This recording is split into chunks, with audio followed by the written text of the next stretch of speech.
living and their passion to help men who are who are in crisis, to help them to heal. So let's start off with John Davis, and I will be glad to read a short bio for John. John says men are committing suicide at up to 6 times the rate of women. There are 7 steps we must take to close the gap. So John was born in Cleveland, Ohio. He was educated at Case Western Reserve University, Seattle University School of Law, New York University School of Law, and then John is also fluent in 7 languages. You're going to be presenting in all 7. He has traveled the world over many times, has represented clients in his 35-year career, such as the United States government and the Federation of Russia. And he's been a prosecutor 3 times in his 35 years. He's also held positions such as Assistant Attorney General in various United States jurisdictions. Please welcome John Davis.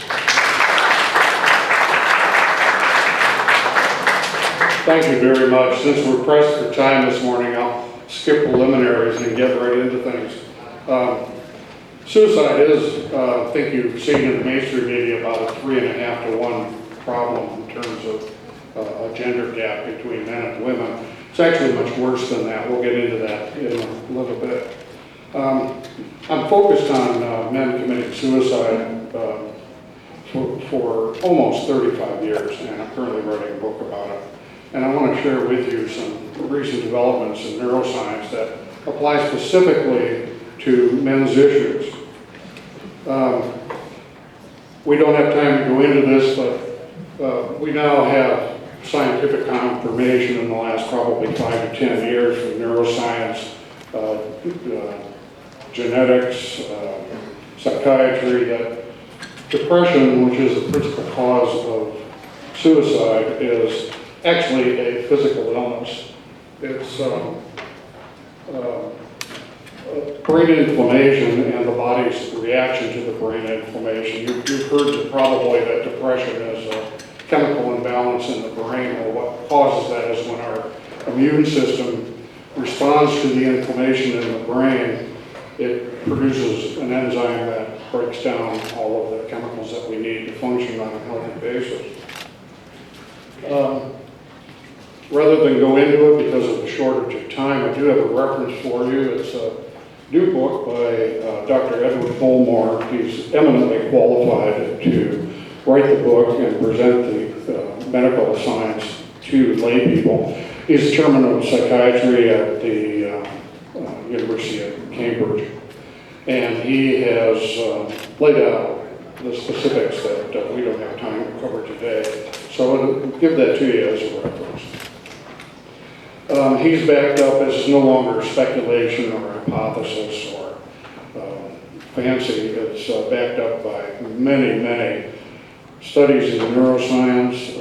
I've read about 400 of them, and again, I refer you for the specifics on this, Dr. Fulmore's book, The Flame of Mind.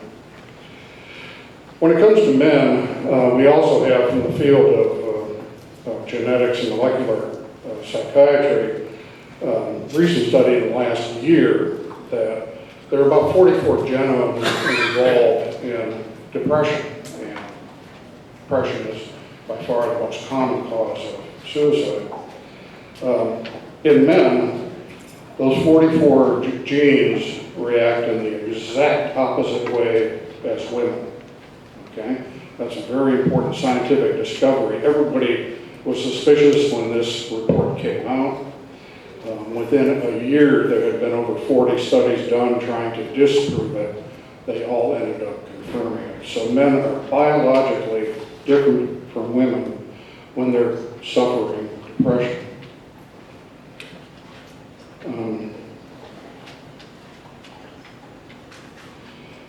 So what happens when men are depressed? Well, you can see a little list there. First of all, they're biologically compelled to substance abuse. Alcohol is particularly dangerous for men to use while they are depressed because alcohol tends to contribute to brain inflammation. Get into this a little bit later, but brain inflammation is caused by many, many things. It could be physical trauma, illness, substance abuses, exposure to neurotoxins, The most common reason that someone's brain becomes inflamed is long stress over a period of time, and that's particularly true of men. So they may become socially isolated, socially dysfunctional. They'll engage in risk-taking behavior in response to depression, the underlying brain inflammation. They'll be irritable, frequently excited to anger, and may become controlling, violent, or abusive. And that looks a lot to me like a list of things that people label as toxic masculinity, and possibly the man box, which we hear a lot about. I'm going to go on. Again, stress is probably the most common cause of brain inflammation. The body reacts to stress by creating substances that inflame the brain.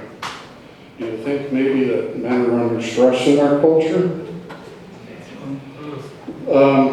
Suicides by gender. I wish I had time because this graph should be self-explanatory. The blue area of the graph are men committing suicide. This is for 1 year. And the pink are women. In the 15 to 34 age group, it is the number 2 killer of men and boys. Okay? In the 15 to 24 age group, young teenagers, boys and young men, the gender suicide gap is actually 6 to 1. And in younger groups like this, it's not that younger lives are more valuable than older lives, but younger lives, we as a culture, society, as a race, lose many, many more years of human life when young people commit suicide. You can see that this graph of raw suicide deaths is heavily weighted toward the younger people. This is a quick look at the suicide gap over time. This is for a century, begins in 1900, ends in 2010. And you can see that gap spike in the 1960s. Does anyone have any idea what I might be thinking about what happened in the 60s that might have caused that spike?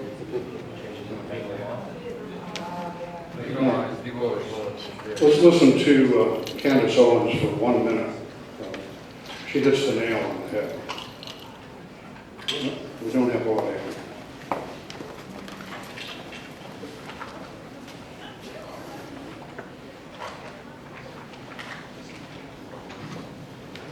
She looks good though. She usually sounds good too.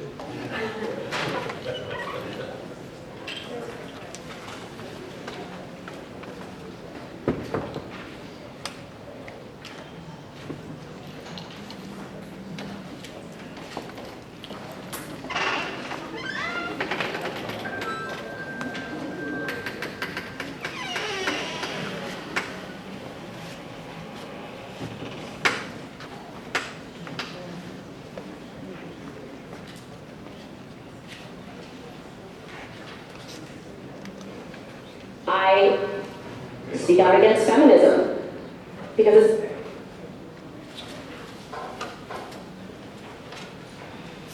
not feminism.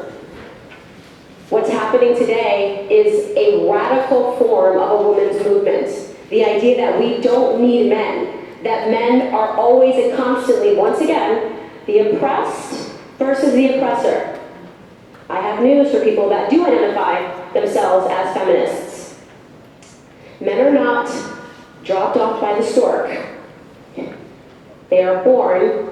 We are the people that have to carry men for 9 months. They are our little boys, they are our sons, they are our husbands.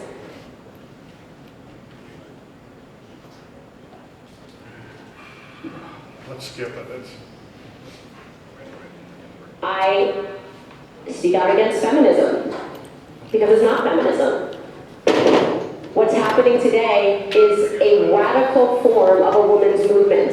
The idea that we don't need men, that men are always and constantly, once again, the oppressed versus the oppressor. I have news for people that do identify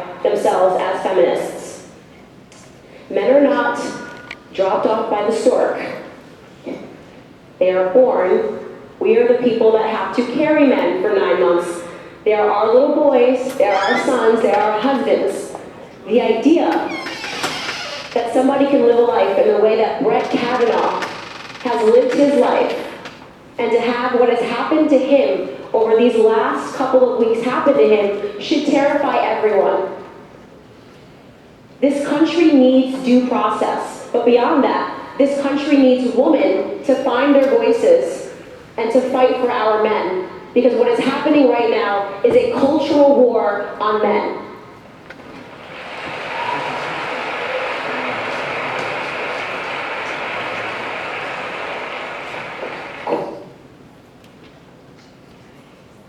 Let's talk a little bit about the cultural war on men and in the aftermath of that little clip. Really, I think we all owe a lot of thanks to the women who are trying to help us raise awareness and find solutions for men's problems.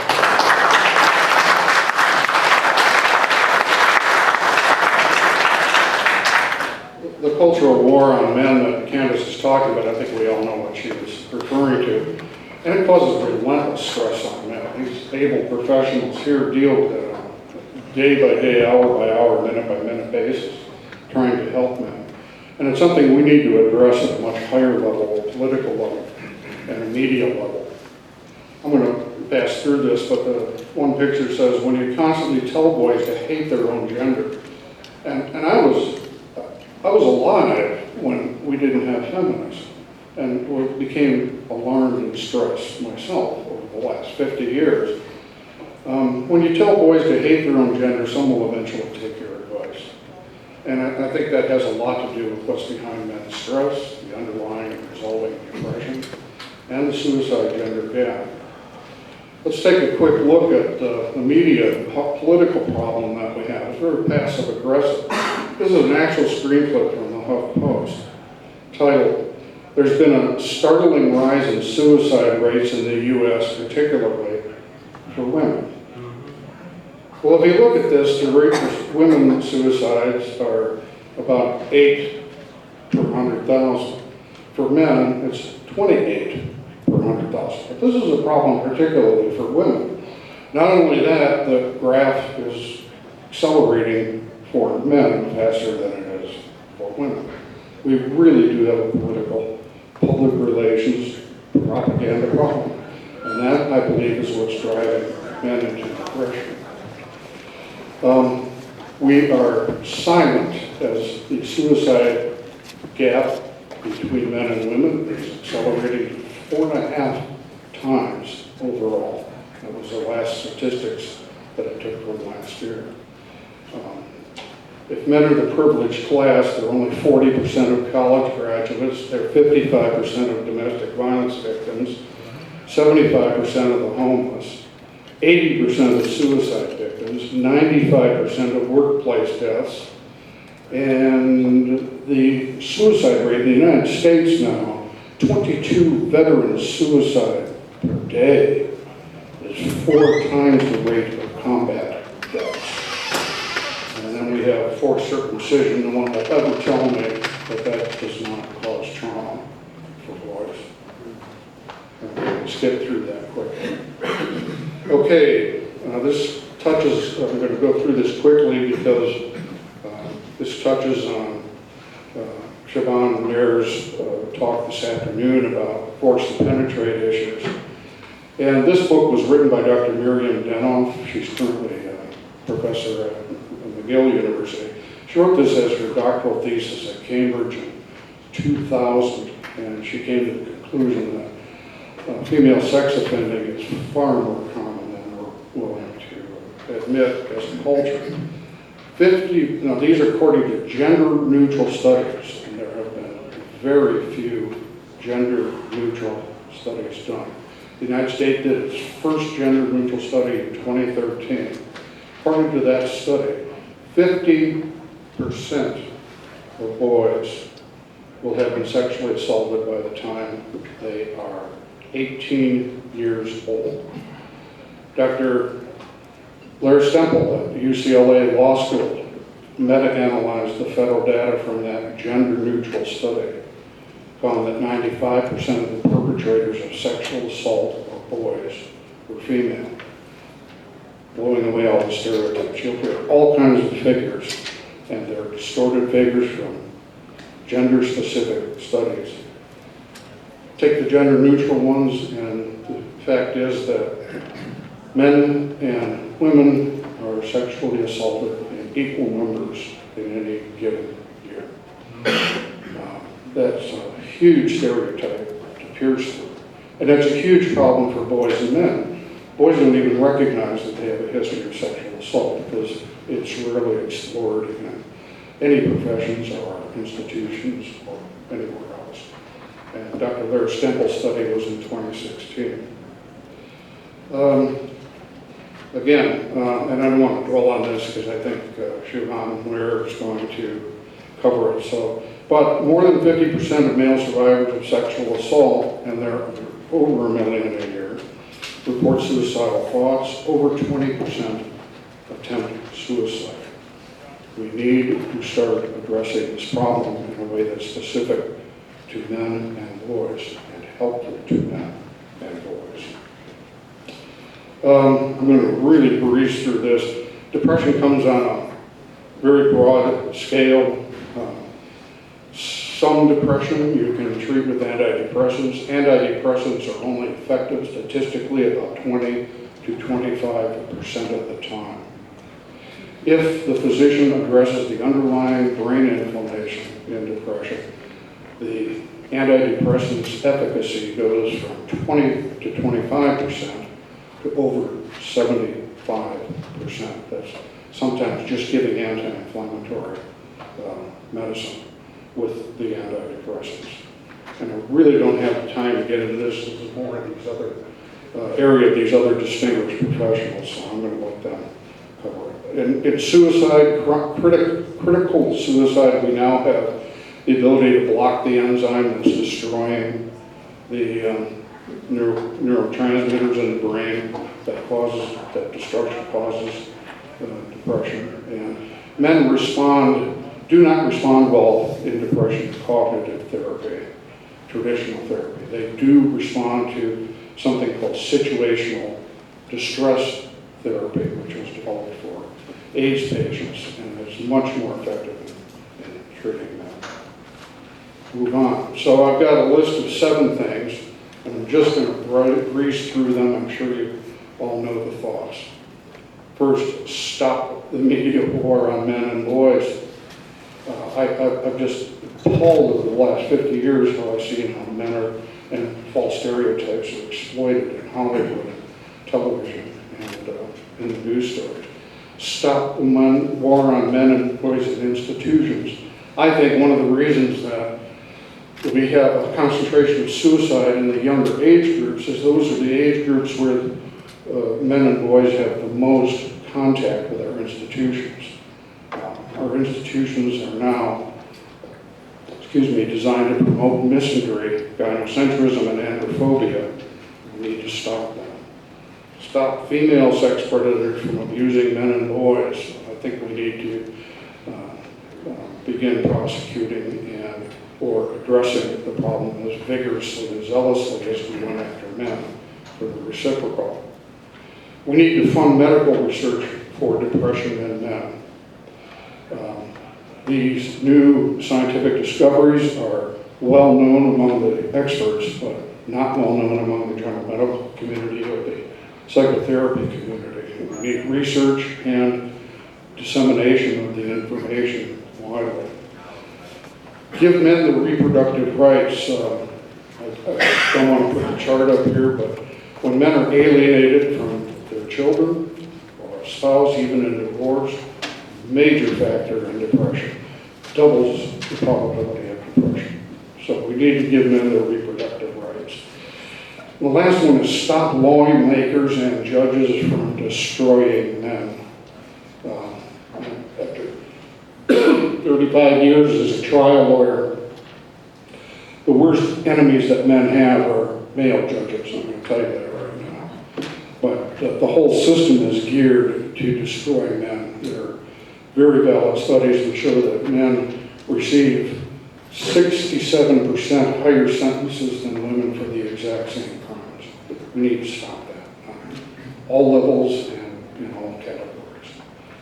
Real quick, I did a little research, and there are text suicide hotlines and toll-free hotlines for Canada for anyone who is suicidal, and there's your toll-free number, and you can also text if 45645 if you don't feel comfortable talking on the phone. So that's all I had today. I'm going to turn it over to my learned colleagues, and thank you very much for allowing me to share that.